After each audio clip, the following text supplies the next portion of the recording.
quick update for everybody. Kind of getting a little bit of mock-up done, and realized my grill shell is too tall, so I did grind some rivets off and get the mount off of there. And I don't know how professionals do it, but I need to drop down 2 inches. This thing has already been cut, not by me. So I marked a straight line off of the inside edge on both, and it was a little too narrow, so then I moved my marks.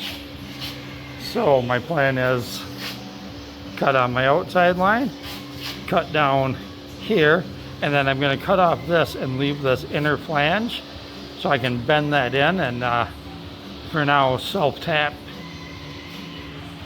for a mock-up. Do that on both sides, and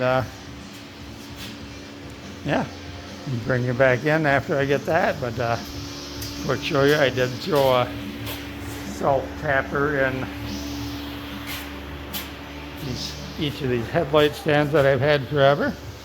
But no, I just want to see what it's going to look like with the grill shell on there. And I have the level up here, you know, just checking. So when I held it like that on the cowl, this was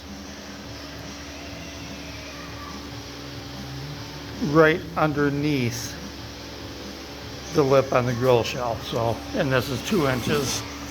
So that's why I'm taking 2 inches off.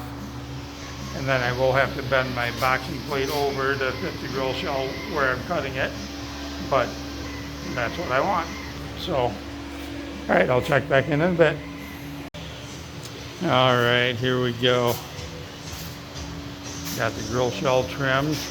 I did it even. I had to tilt it back a little bit because straight was leaned forward on the grill shell, which may or may not be the case because I do have it on wheel dollies in the back. But my front frame rails are tweaked a little bit, so I do need to center that. I did cut off them tabs at the back. So it's just kind of sitting in there at the moment. I put one of these headlight stands back in, but I am going to have to make or get new ones because they do not fit where I like them with the grill shell. That's why this one is not back on. Yeah, this side grill shell is close to the inside, and this side it's over 1/2 inch. But anyways, got that tape line on there.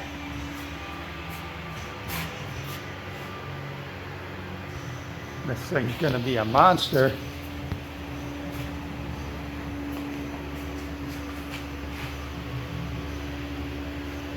But I like it.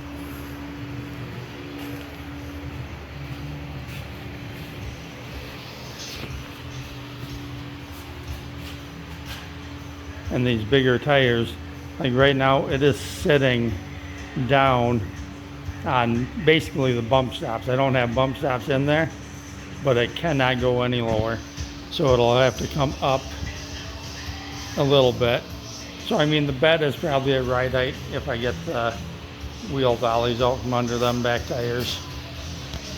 And I do still need to tear apart the rear brakes and try and get them freed up. I believe it's the parking brake that's messed up. And it is ugly, but I did weld the drive shaft and realized that, oh, this is not a 1350 joint that goes in the back of the SM465, so I have to figure that out yet. I'm going to need a 1310 to something crossover U-joint. So if anybody knows what the SM465 should take, it's not a 1350 because them caps are too small. Anyways, I need to figure out, I have an early Ford truck clutch and brake pedal assembly. I have an F1 master cylinder right up there. The box says F1 master, if you can read that. And that's my airbags for the back. An airline kit up there. But yeah, I should have room for everything. I've kind of test fit the pedals in here. I'm gonna have to do something funny with the shifter because there's not much space, and it's so far forward onto the dash. I'm gonna have to bend it back quite a bit, but that's what hot rods are for. So, all right, but I need to get more stuff cleaned up in the garage. I took a hiatus because a friend came over to pick up some wheels. No, Arco, they're not yours. I still have them sitting here. So, all right, take care, everybody.